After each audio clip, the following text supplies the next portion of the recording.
Quien tiene el control de tus emociones, tiene el control de tu vida. Las emociones forman parte de nosotros, condicionan nuestra forma de pensar, de vivir y de relacionarnos con los demás. En las últimas décadas ha crecido más que nunca el interés y los estudios científicos sobre la repercusión de las emociones en nuestro comportamiento, nuestra salud mental, física y en general en nuestras vidas. En el capítulo de hoy conoceremos el papel fundamental que las emociones ocupan desde los primeros años de nuestra vida, marcando nuestra personalidad y nuestra forma de relacionarnos con los demás. Conoceremos qué son las emociones, cómo nos afectan, la importancia que tienen para cuestiones claves de nuestra vida y en las decisiones de nuestro día a día. Tenemos como invitada a la doctora Oris Sanjur, que hoy nos hablará de cómo las emociones nos afectan a nivel biológico.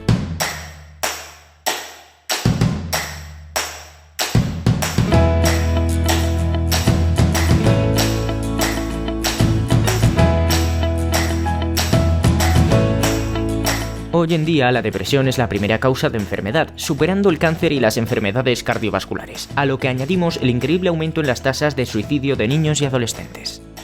La falta de un adecuado manejo de nuestras emociones nos puede provocar pensamientos tóxicos y comportamientos ansiosos o depresivos. Estamos en una sociedad más cambiante que nunca que nos demanda ser más adaptables y ágiles.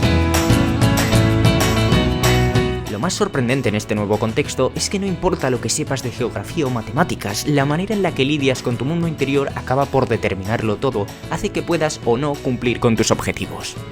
Las emociones influyen en todos los aspectos de tu vida. Sin embargo, no hay casi nada que ayude a desarrollar estas importantes habilidades para poder ser más flexible en un mundo cada vez más frágil y cambiante. Tomamos decisiones todos los días. Nos gusta creer que es resultado de un análisis racional, incluso muchas veces renegamos de las emociones para creer que tenemos el control, pero la realidad es que no es así, que nuestras decisiones son emocionales y sin conocerlas perdemos totalmente el control. Uno de los ingredientes imprescindibles para saber adaptarse es conocer y manejar nuestras emociones. Adaptarse al contexto y a las vivencias dependen en gran parte de nuestra actitud. Si manejas tus emociones, puedes manejar y redirigir tu visión hacia lo que te acontece.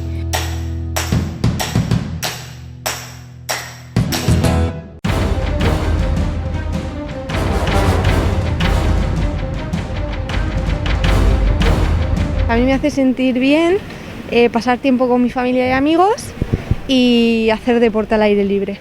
Sentir bien es salir de casa, trabajar, poder salir y a compartir con los amigos. Pero de momento, como estamos con la pandemia, que no se puede. Es que es muy difícil de explicar. Yo me siento bien, pero no sé por qué. Estar en paz, tranquila, la salud de mi familia y no sé, me hace sentir bien hacer lo que me gusta, por ejemplo, en mi trabajo, mis aficiones, no sé. Para mí, pues pasear y yo qué sé, y comprar, ir de compras. Ir con mis amigos, estar con mi familia, con la gente que quiero y estar con mis amigos, salir a la calle, el simple hecho de pequeñas cosas, de ir a una cafetería, a tomarte algo, pues ahí de fiesta, todo eso. Compartir con los amigos, la familia, que haya salud. Es, no sé, un poco de libertad, no estar enferma y tener un poquito de ánimo, que en estos tiempos es difícil.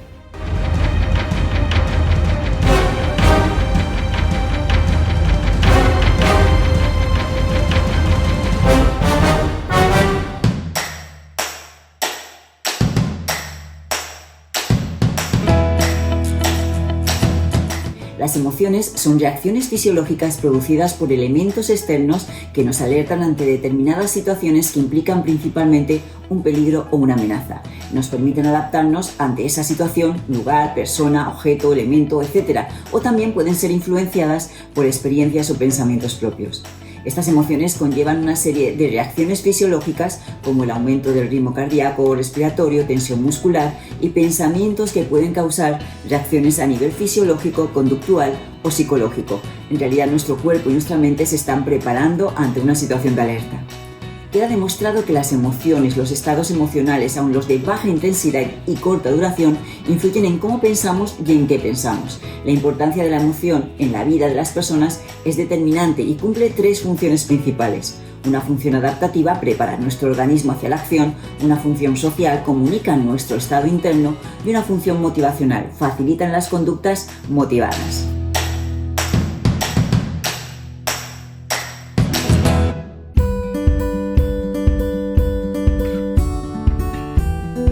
Según las investigaciones científicas, las personas con lesiones específicas en el lóbulo frontal del cerebro son aparentemente normales, hablan perfectamente y su coeficiente intelectual es normal. Pero toman las decisiones equivocadas, la zona de su cerebro responsable de sentimientos y emociones está dañada, pierden sus trabajos, rompen con sus parejas, simplemente parece que pasan, que las cosas no les afectan, saben que actúan mal, pero no les importa, carecen de sentimientos de vergüenza y de culpa. Aprender y recordar también son tareas más simples cuando van acompañadas de una emoción. Cuando existe una lesión en esta parte del cerebro, la persona no puede asociar un recuerdo a emociones, puede traicionar a un amigo sin ningún tipo de remordimiento, decidir sin sentir nada. Emoción y sentimiento van ligados a la vida humana y nos ayudan cada día a decidir qué queremos hacer con nosotros mismos. Por ello, trabajar nuestras emociones es trabajar nuestra salud física y mental. El psicólogo Antonio Damasio afirma que es importante distinguir entre la fase de la emoción y la del sentimiento. Por ejemplo, cuando te invade una emoción como el miedo, hay un estímulo que tiene el poder, la capacidad de desencadenar lo que es en esencia una reacción automática. Y esta reacción, por supuesto, empieza en el cerebro, pero luego pasa a reflejarse en el cuerpo. Y entonces tenemos la posibilidad de proyectar esa reacción concreta según la percibamos con varias ideas que se relacionan con el objeto que ha causado la reacción. Cuando percibimos todo eso es cuando tenemos un sentimiento. Así que percibimos simultáneamente que alguien ha gritado y eso nos inquieta. Nuestra frecuencia cardíaca y nuestro cuerpo cambian y que cuando oímos el grito pensamos que hay peligro. Todo esto a la vez, de manera que las emociones pertenecen al cuerpo y los sentimientos a la mente. De manera que cuando tu química interna, tu fisiología funciona bien, entonces surge un sentimiento de tranquilidad, de placer, porque percibes que tu cuerpo funciona bien y cuando tienes miedo o estás enfadado, perturbas la fisiología normal y creas conflicto. Para tener sentimientos hay que tener un buen sistema nervioso que sea capaz de proyectar las emociones. Por último, ser conscientes de uno mismo, de mi yo. Las emociones más simples que tienen que ver con el entorno suponen casi el principio de la conciencia. En cierto modo no se puede tener un sentimiento propiamente dicho sin conciencia, pero no se puede tener conciencia sin un sentimiento, porque hay un punto en lo que todo converge. Si no sintiéramos el organismo, sus cambios no podrían darnos conciencia. La conciencia está vinculada con esa sensación inicial de uno mismo, y para esto es necesario sentir tu propio organismo.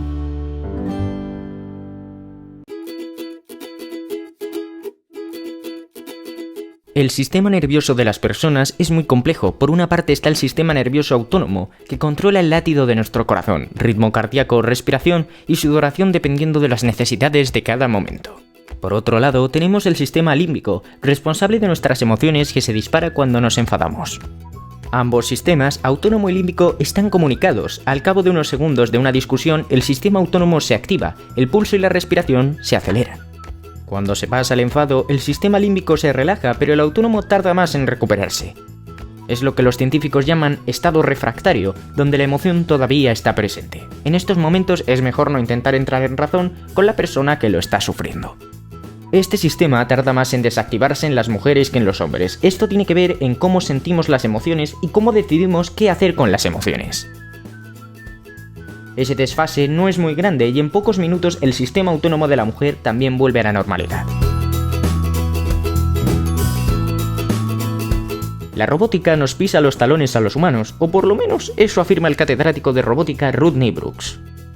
Este habla de la incorporación a algunos robots de competencias emocionales que, según el experto, funcionan de una manera parecida al ser humano. La razón es que los neurólogos afirman que no se puede tomar decisiones sin emoción, así que la robótica da un paso más para conferir emoción a los robots y que puedan tomar decisiones adecuadas. Brooks asegura que en el futuro los robots sí tendrán emociones prácticamente igual que los humanos. Este y su equipo tecnológico de Massachusetts desarrollaron hace unos años el robot Kismet, capaz de interactuar con personas, reconocer sus estados emocionales y transmitir su estado interno. Pero, ¿qué es el estado interno de Kismet? A Kismet se le incorporó un modelo emocional, un programa informático con muchas variables que representaban diversos aspectos sobre si el robot estaba triste, animado, alegre, etc., convirtiéndose en las emociones del robot. ¿Hasta qué punto son complejas las emociones de una persona? ¿Dónde está el punto donde coincide lo que podemos incorporar a los robots y lo que tienen los animales más simples? No se sabe todavía dónde está la conciencia, la respuesta es compleja y abre un debate existencial. Hay retractores que aseguran que sin conciencia no puede haber sentimientos y viceversa. Lo que sí es cierto es que en algunas culturas como la coreana la gente interactúa con ellos como si fueran criaturas. Brooks afirma que simplemente en poco tiempo formarán parte de nuestras vidas y nos ayudarán a estudiar nuestras propias emociones. Es lo que llamamos la emoción artificial y que llega cada día más fuerte a nuestras vidas.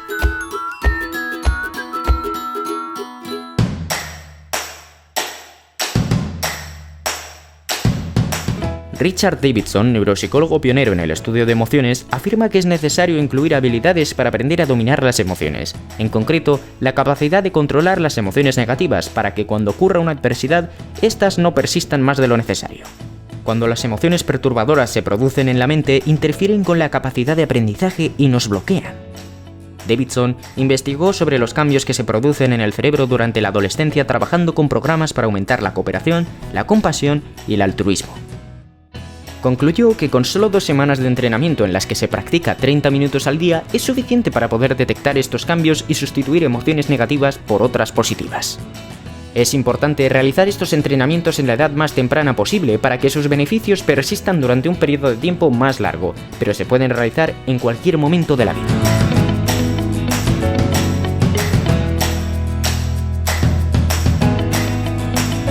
Según Daniel Goleman, enseñar habilidades sociales y emocionales a los niños desde que tienen 5 años hasta la universidad es muy eficaz, los vuelve más cívicos y mejores estudiantes. Es un error pensar que la cognición y las emociones son 2 cosas totalmente separadas, es la misma área cerebral. Para mejorar la concentración, el aprendizaje y el manejo de emociones se han estudiado durante las últimas décadas los modelos contemplativos de tradiciones orientales, en especial de los budistas como el Dalai Lama, prácticas utilizadas también por el catolicismo y las grandes religiones sobre el desarrollo de la mente.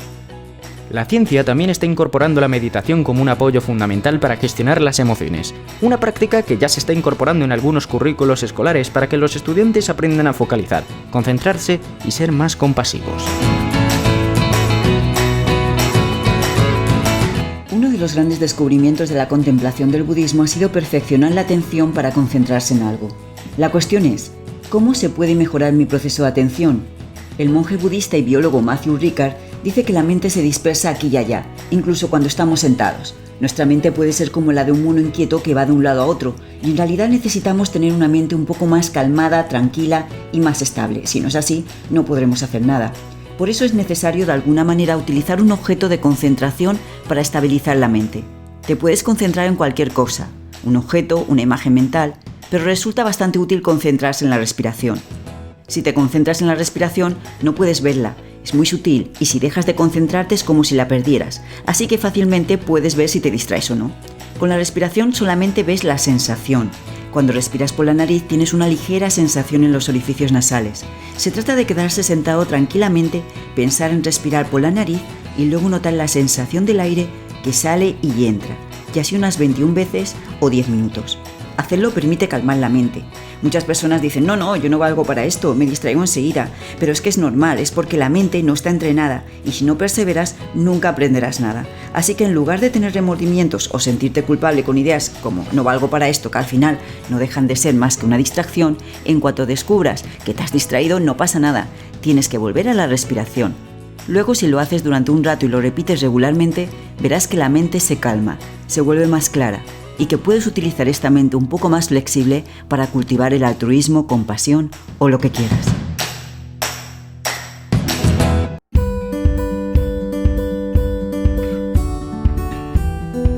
El aprendizaje de la gestión de las emociones debe comenzar desde la infancia, incluso antes. Las investigaciones del psicólogo Jay Belsky ponen de manifiesto cómo una crianza sin cariño y con una gestión deficiente de las emociones puede desembocar en adultos con vidas más problemáticas. Belsky demostró que las relaciones durante la infancia podrían afectar el desarrollo físico y sexual, el momento de la pubertad sobre todo en las chicas. Las mujeres tienen un sentido que las lleva a preguntarse, ¿va a ser precario el futuro? ¿Van a estar ahí los demás y voy a poder confiar? ¿Se puede confiar en los hombres como pareja y todavía más importante, alguien que se vaya a implicar en el cuidado de mis hijos? La respuesta que reciben a estas preguntas parece que procede de su propia niñez y de la ausencia o presencia del padre. Y también de la calidad del padre. Parece que cuando el padre no está presente o cuando la calidad de la paternidad no es demasiado buena, lo que las chicas aprenden, tanto consciente como inconscientemente, es que no puedo contar con él. Y esto biológicamente las lleva a madurar antes.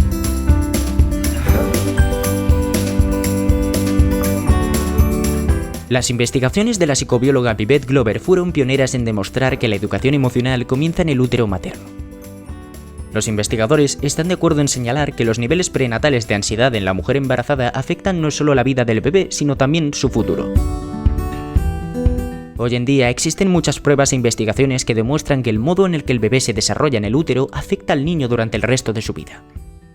Y esto depende principalmente del estado emocional de la madre y de su alimentación. La ansiedad de la madre podría multiplicar por 2 el nivel de hiperactividad del niño. Esto se comprobó en un estudio que se realizó en Bristol con 14.000 mujeres embarazadas. Se midió la ansiedad de las madres durante el embarazo y se compararon las consecuencias para el niño del 15% más ansiosas con el resto. El resultado fue que el 15% de las madres más ansiosas duplicaba el riesgo de que el niño manifestara los problemas de atención y trastornos como la hiperactividad, especialmente entre los chicos. En resumen, la salud emocional de las mujeres durante el embarazo es tan importante como la salud física. El entorno de trabajo y aprendizaje influye en las emociones de los demás. Benjamin Sadler, director de la Filarmónica de Boston, es un líder conocido por su capacidad de generar entornos empáticos y creativos. El primer día de cada curso reúne a sus alumnos y les pone un sobresaliente. Acto seguido les pide que escriban una carta, explicando por qué se merecen ese sobresaliente. Y en qué tienen que trabajar ese año para convertirse en esa versión sobresaliente de sí mismos, y entonces les dice, porque si nos tratamos y nos hablamos como si fuésemos personas sobresalientes, merecerá la pena esforzarnos, estaremos motivados. Atrévete a preguntarte, ¿qué es lo que tú haces muy bien? La gente solo envejece mentalmente y emocionalmente cuando pierde su curiosidad y capacidad de amar. Para evitarlo, necesitamos entornos que potencien las emociones positivas. Creamos esos entornos día a día en casa, en el trabajo o en la calle.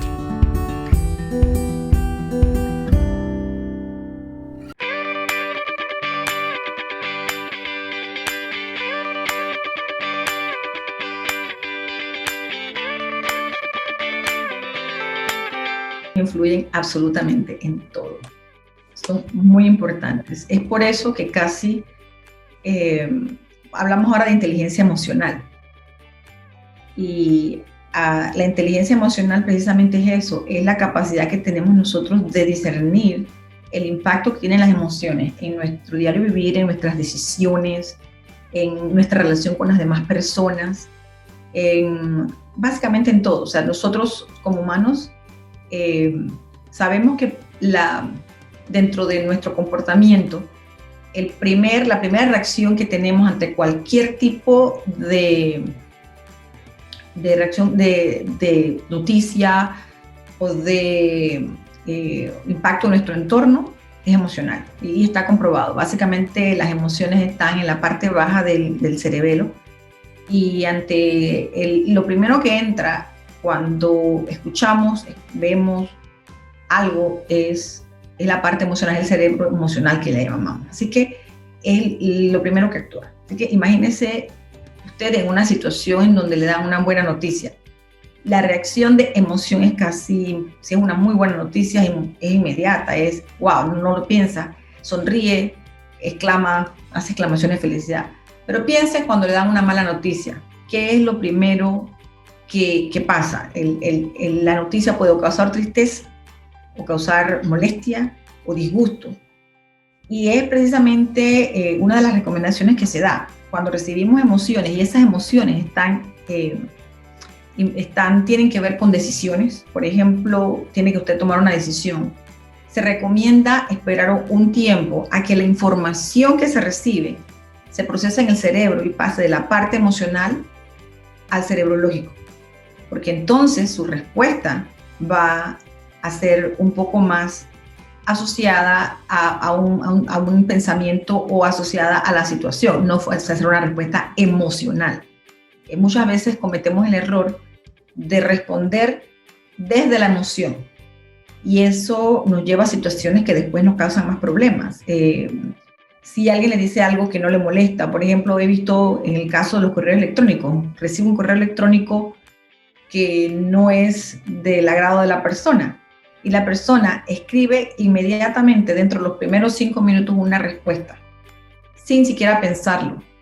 Y eso hace que muchas veces cometemos muchos errores. Sin embargo, y puede hacer la prueba, cuando recibe un correo electrónico que no es de su agrado, escriba la respuesta inmediata pero no lo envíe y espere un tiempo, mediodía, un día, y vuelva a leer lo que usted escribió. Se va a dar cuenta que su reacción esperando un tiempo va a ser diferente a su reacción en tiempo real, por así decirlo. Así que definitivamente que las emociones están muy vinculadas a las decisiones que tomamos y a nuestro diario vivir. Son las que de alguna manera nos guían, precisamente porque es parte de lo que biológicamente tenemos para poder, como mecanismo de defensa muchas veces.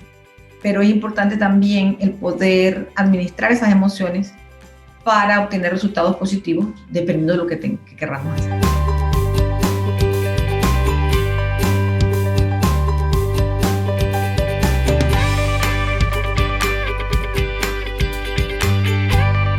Pues me gustaría, la verdad, saber cómo poder controlarlas a veces y mejorarlas, sobre todo en estos tiempos que estamos viviendo, que estamos un poco agobiados porque vivimos en incertidumbre y no sabemos lo que va a pasar, pues a veces te agobias y me gustaría aprender a manejarlas mejor. Sí que me gustaría saber cómo controlar, o por ejemplo la rabia, la ira también, que llevamos dentro tiempo, también me gustaría.